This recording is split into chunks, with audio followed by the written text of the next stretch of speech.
but the city doesn't. Let's hear next from, we've got Son here. Son El-Amin is going to speak to us. Son's a former council person and an outstanding attorney, and he's going to speak to us. He's also an advocate for education. Come on up, Son. Thank you. Thank you.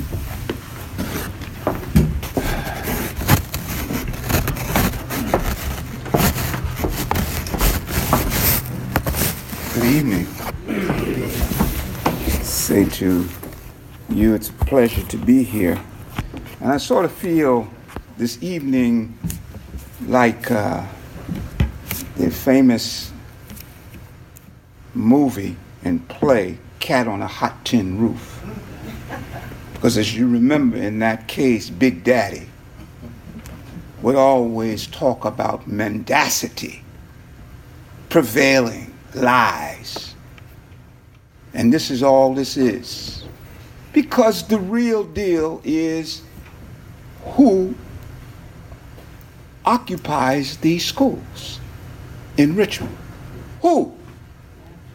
90% of them are African American, and so therefore the white folks who have the property don't have their children in Richmond public schools, so they don't care. They don't care. And they don't care that our children are going to schools that are not fit for human habitation.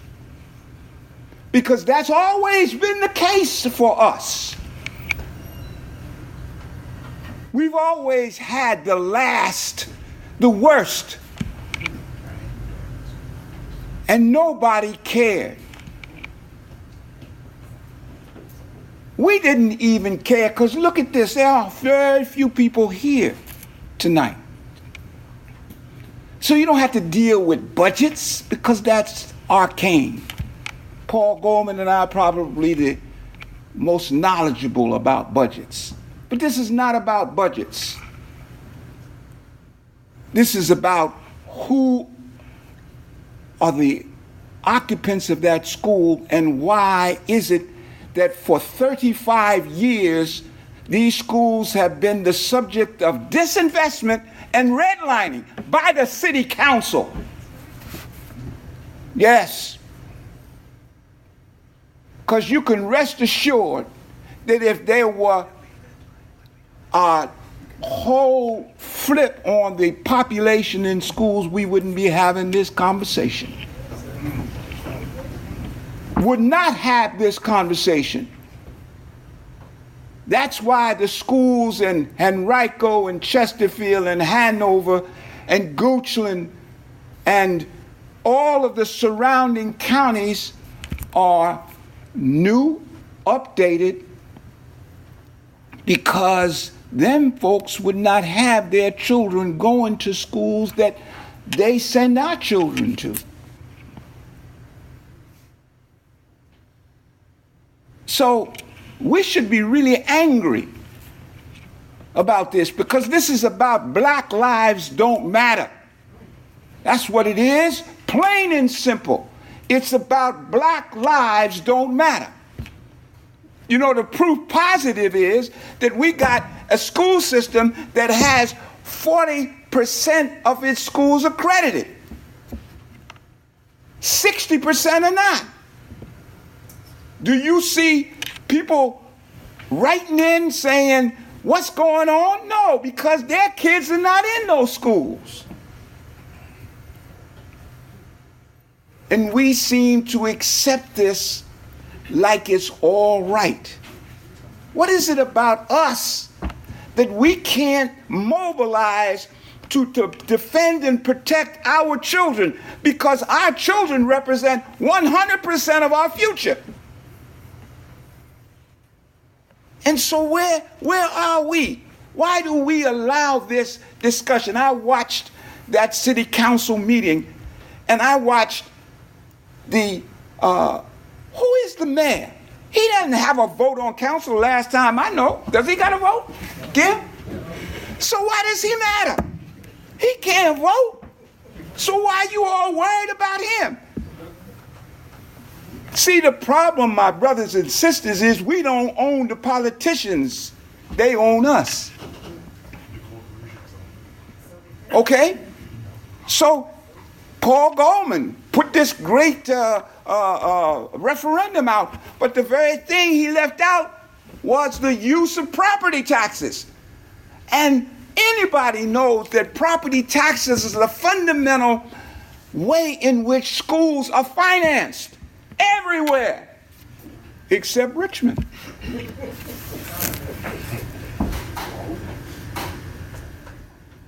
Everywhere except Richmond. Why not Richmond? Because 90% of the children are African American and they don't care. See, the reality is, and see, I've just begun to delve into, I'm representing children, parents of children with disabilities in terms of school districts. And I'm finding that there is a general feeling that our children are intellectually disabled. And so they think that putting $800 million into the schools is like putting money in a rat hole. Because they don't have any confidence that our children are educable. We don't matter. And so we have now hustled our way back into pre-Brown versus Board of Education, where you have, talk about optics, you've got a school system in Richmond, Virginia that looks like it looked 1950. Colored schools and white schools. Colored schools all busted up and broke down. Colored schools get the books that the white folks stop using. Our children are going to hand-me-down schools. Because John Marshall, we couldn't even get near there. Y'all remember that? Yeah. Now we in there, and there's not been a dollar invested in the infrastructure in 30 years. And we should, remember that, and I'm going to finish here. Remember that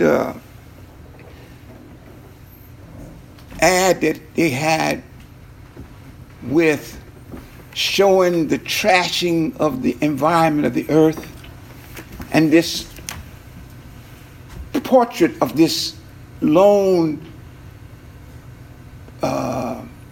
Native American, old man, with a tear in his eye. You remember that? Oh, yeah. Well, we should be falling down, bawling and crying about what they're doing to our children. But we don't hear a peep. And so, looking at this, we need to take away all of this is a Ray Charles moment. Ray Charles sees all of this. He's dead and blind, but he sees it. He sees the shiggity that's going on here. Okay? He knows the games that are being played here. And so let's move it from this whole idea, because look, the schools are so not important that there's not a single one of the members of the school board who were there last year that are here now. All of them abandoned the school board. Isn't that right, Kim? Every single one of them. We got a school board of whole new people. They jumped ship. And as the old folks say, something ought to be said and something ought to be done. So I'm saying it, and let's start getting it done. First and foremost, I'm not just giving you the problem, I'm giving you the solution. The solution is make it hard for Parker Angelesco to vote for a jive bill, okay? He should have never voted for it.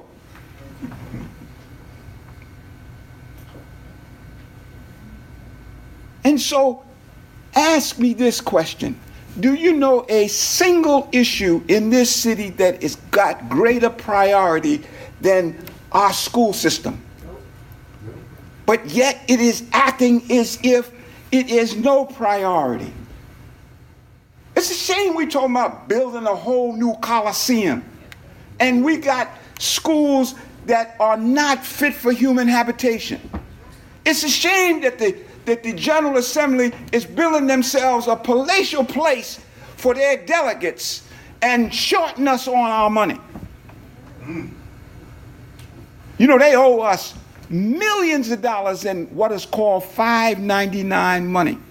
Because when they put a moratorium on annexation back in 1970, keeping cities from being able to annex, they were supposed to make payments to the cities in lieu of being able to do that. They owe us millions. And when I was on council, I said to Tim Kaine, Tim, let's go get that money. Tim looked at me and said, who? I said, you. He said, I'm not down. And then one last one, in 1999, when I looked at the situation, I was on council, I said, we have to make a massive commitment to public housing and public education in this city, so we need to devise a Marshall Plan. And those of you who are old enough to know what the Marshall Plan, General George Marshall, at the end of the Second World War, recommended that the Allies, and particularly the United States, invest billions of dollars in war-torn Europe to keep it from going communist. And we did. Now those economies are outstripping us. And that's what we need here. Because this is the point. The whole issue of them people not having heat and public housing is the same issue that we got with our children. Because black lives don't matter. And for us, black lives don't matter enough that we will try to get out of our little comfort zone and start raising holy heck and making it difficult. We got to own these politicians. Okay? We got to own them. Because if they can't do it, if they scared of being not being elected, then don't even run for office, because we're looking for people who are going to take care of our children. That's what they're there for. When they stood up and took that oath, they said that they were going to protect the welfare of people living in the city of Richmond. That's what they promised to do. And every 2 years, now every 4 years, they lie and say they're going to do it and leave our children out in the cold. And I'm tired of it. So peace to you all. Let's do something, because we've always been taking care of the master's children. We've all been taking care of his families, while our families and our children went to hell.